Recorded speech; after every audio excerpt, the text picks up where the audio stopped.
Si Samson at ang babae sa Timna. 14 na kabanata. Isang araw, pumunta si Samson sa Timna, at may nakita siya roon na isang dalagang Filisteo. Nang umuwi siya, nagkwento siya sa mga magulang niya. Sinabi niya, "May nakita ako sa Timna na isang babaeng Filisteo. Kunin niyo siya dahil gusto ko siyang mapangasawa." Pero sumagot ang mga magulang niya, "Bakit gusto mo makapag-asawa ng mula sa mga Filisteyong hindi nakakakilala sa Diyos? Wala ka bang mapili sa mga kamag-anak o kababayan natin?" Sumagot si Samson sa kanyang ama, Basta, siya po ang gusto kong mapangasawa."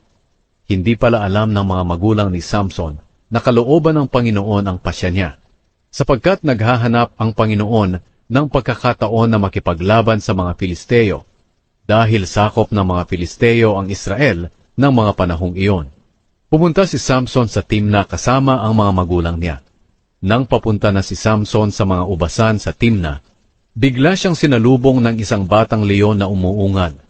Pinalakas siya ng Espiritu ng Panginoon, at niluray niya ang leon sa pamamagitan ng mga kamay niya na tulad lang ng pagluray sa batang kambing.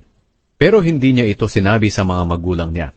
At pinuntahan ni Samson ang babae at nakipagkwentuhan. Nagustuhan talaga niya ang babae. Pagkalipas ng ilang araw, bumalik siya sa Timna para pakasalan ang babae. Doon siya dumaan sa kinaroroonan ng pinatay niyang leon para tingnan ang bangkay nito. At nakita niya ang maraming pulot at pukyutan sa bangkay ng leon.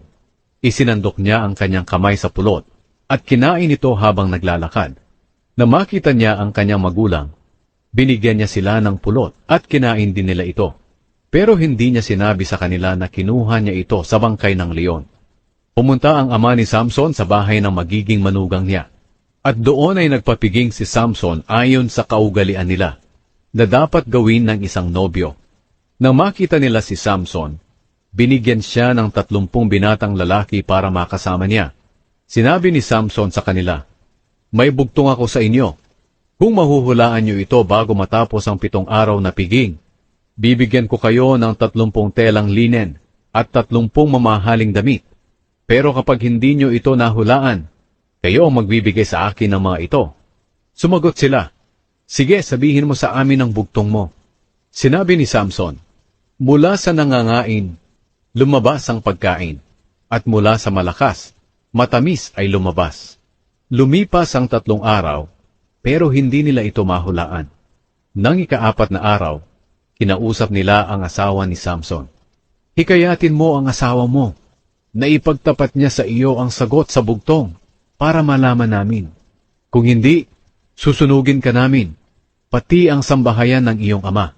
Inimbitan niyo ba kami sa piging na ito para kunin ang mga pag-aari namin?" Kaya pumunta ang babae kay Samson na mangiyak-ngiyak. Sinabi niya, "Hindi mo pala ako mahal. Nagpahula ka ng bugtong sa mga kababayan ko, pero hindi mo sinabi sa akin ang sagot." Sumagot si Samson, "Hindi ko nga sinabi sa mga magulang ko. Sa iyo pa kaya?" Mula noon patuloy na umiyak ang babae hanggang sa 7 araw. Kaya sinabi na lang ni Samson sa kanya ang sagot, dahil tuloy pa rin ang pangungulit niya. At ang sinabi ni Samson sa kanya ay sinabi rin niya sa kanyang kababayan.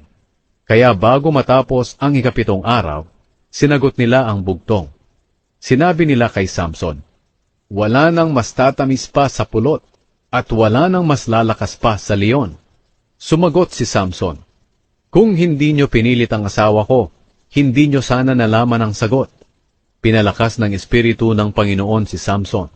Pumunta siya sa Ashkelon, at doon pinatay niya ang 30 tao, at kinuha ang mga ari-arian at mga damit ng mga ito.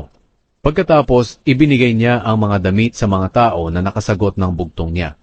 Kaya umuwi siya sa magulang niya na galit dahil sa nangyari. Ang asawa ni Samson ay ibinigay sa pangunahing abay sa kanilang kasal.